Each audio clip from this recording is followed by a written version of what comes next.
Hello and welcome to another video from me, the History Tutor. And today we are looking at AQA 1918 to 939, the conflict and tension topic. And we're going to look at the big 16 marker on the causes of the Second World War. So the 16 marker question can be a daunting question, and it can be quite tricky to how to plan your answer, what answers to give, what reasons to give. Now, it can be most trickiest with the causes of the Second World War question. Which one should you go for? What are the most important causes? How should I structure my answer? So we're looking at that in some detail today as we go through an answer together. Firstly, though, do recap your knowledge. Have a look at my Road to War videos, and make sure you're clear on how Hitler's foreign policy starts to cause war and some of the ways in which the Allies and other countries failed to stop Hitler. Once you've done that, come back here and we'll have a quick quiz to see how well you've revised your knowledge.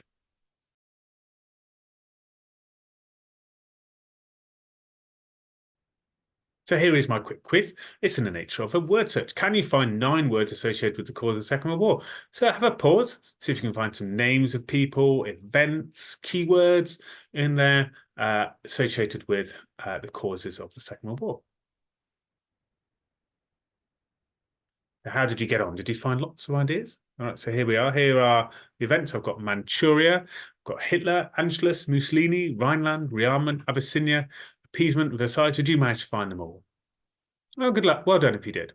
Maybe pause and see if you can find the answer. I've put little lines in there. Hopefully you can see all of them there. So here's the big 16 marker we're going to look at. And the question is, Hitler's foreign policy was the main cause of the Second World War.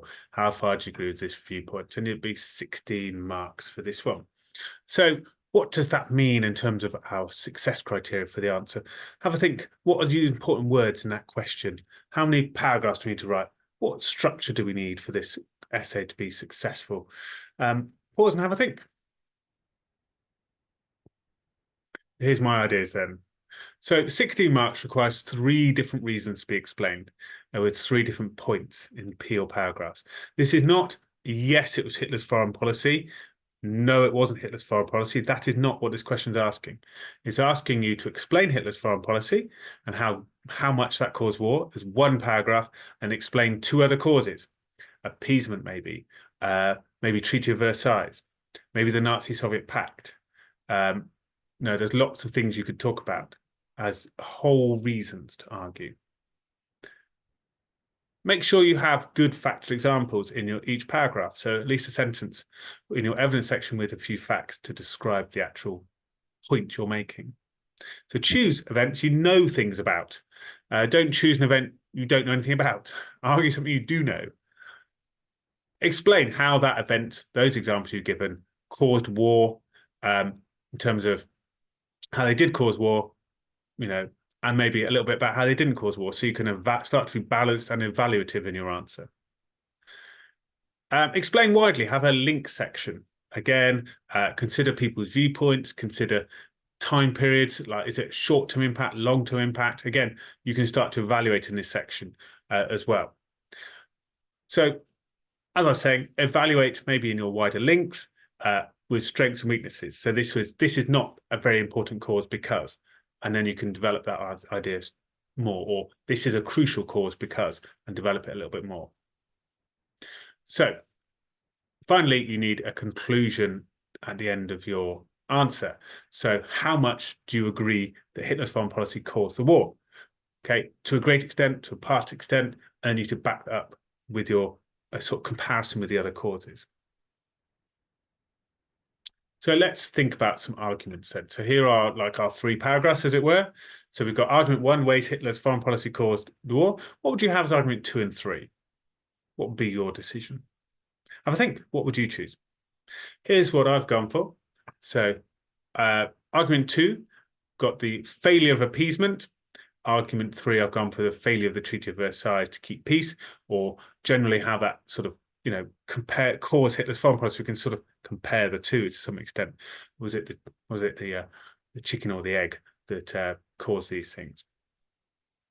So now start to think about what you'd put in each. So start to plan, what would you have in each argument? What would be the events and facts and information you'd include? So again, you can pause, have a look through your revision guide, your revision notes. What would you choose here? So here's what I've got for argument number 1. So the rearmament and remilitarization of the Rhineland threatened France. Okay, so yes, so rearmament, remilitarization of the Rhineland starts to threaten France, and France get a bit concerned and start to rearm. Then they develop their Maginot Line.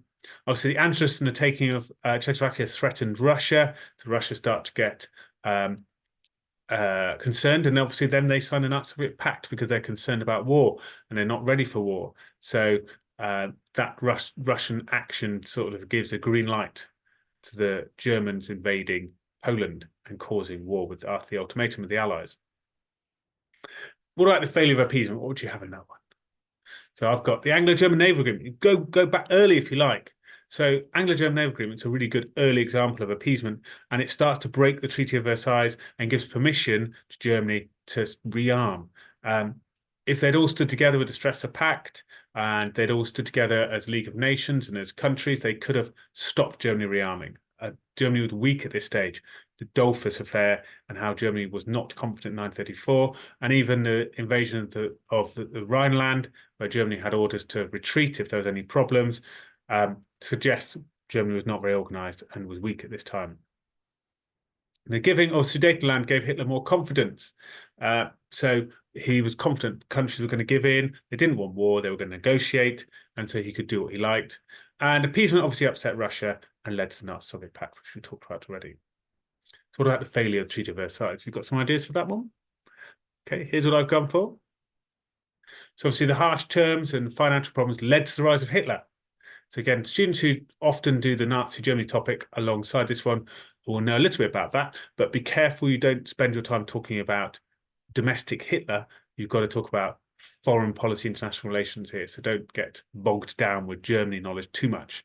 But the harsh terms obviously led to the rise of Hitler, and he then has his foreign policy. Obviously, the terms took away 10 to 15% of land and led to an aggressive foreign policy, and obviously countries were divided. As some thought the treaty was unfair, and that led to a divided foreign policy. Britain was more appeasing, France was not. And we go right back to our motives of the leaders in Treaty of Versailles in our first module of this, this topic. So we now need to start to make an evaluative appeal explanation. So we need to make a point. So firstly, the statement, the actual reason in the answer is partly or mostly correct, as Hitler's foreign policy did cause war because. Do you need to make a decision? Do you think that's the most important thing? Or do you think maybe the Treaty of Versailles caused Hitler and therefore it's less important than the Treaty of Versailles?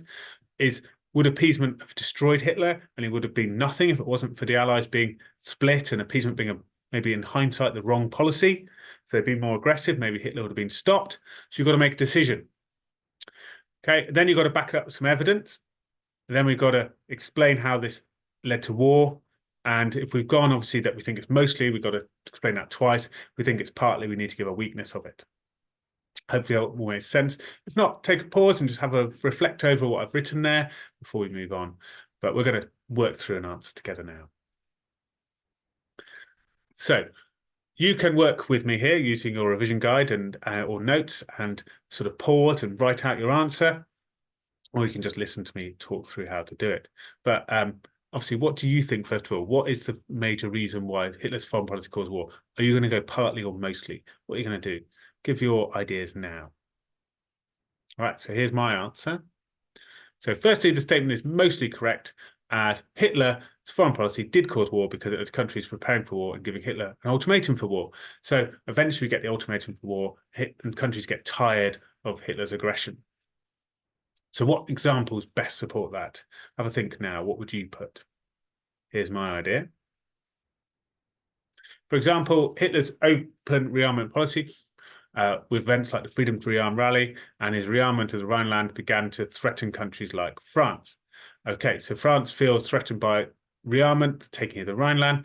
Okay, in many textbooks it talks about rearmament and mentions the Freedom to Rearm rally where Hitler announces his rearming and announces that he has an air force developing, etc. So this led to war because All right, so how's France reacting? How's Britain reacting? How are countries reacting now that leads to war? What would you say? Okay, here's what I've gone for. This led to war because France reacted by making an alliance with Russia against Germany and by developing its army and imaginary defences, whilst Britain started appeasing Germany with the Anglo-German naval agreement. This meant countries were not united against Germany and could not stop Hitler. Okay, so divided countries cannot stop Hitler, which is more likely going to cause war, but obviously they're not stopping him. Okay, so what's a furthermore? I've gone mostly correct, so therefore I need another positive explanation. So maybe I need to step forward in time a little bit. I've got quite early stuff here. Maybe I need to be further in time, appeasement and its consequences. Maybe I could talk about Russia. What else could I talk about? Have a go yourself. What would you put? Is what I've gone for. Furthermore, Hitler led the Anschluss in March 1938 and took the Sudetenland in November 1938. This led to Russia becoming concerned by German expansion, and they signed the Nazi-Soviet Pact to split Poland and prevent war between Russia and Germany. However, this led to Hitler breaking an ultimatum from the British and French and led to the outbreak of war. So we've got on the later events and Russia concerns. So I've done early and late, and I've explained twice now how Hitler's foreign policy led to war and how it led to tension with different countries and therefore war developing. So what could we do for the other question? So we now talk about appeasement. What would you say for appeasement? Okay, have a go at that. And of course, we could be thinking about the Treaty of Versailles. And you can have a go at that one too. Carefully thinking about the clauses and how it led to a war. So good luck. You've got the one example from me there. Good luck. We're trying to write the rest. Great. So I hope you found that talk through one of the causes, the Hitler's foreign policy, useful. Do have a good think about the Treaty of Versailles. That could be a really good topic to talk about. And of course, appeasement. Maybe look at my write an account video about that to give you an idea of how you might structure your appeasement answer. And don't forget, have a conclusion, have a reason, have an idea in mind about this type of question. The obvious 60 markers are Treaty of Versailles failure, League of Nations failure, and of course, the actual causes of the war. So make sure you have an idea for each of those big 16-marker questions. Do look out for more of my videos, but otherwise, it's bye for now.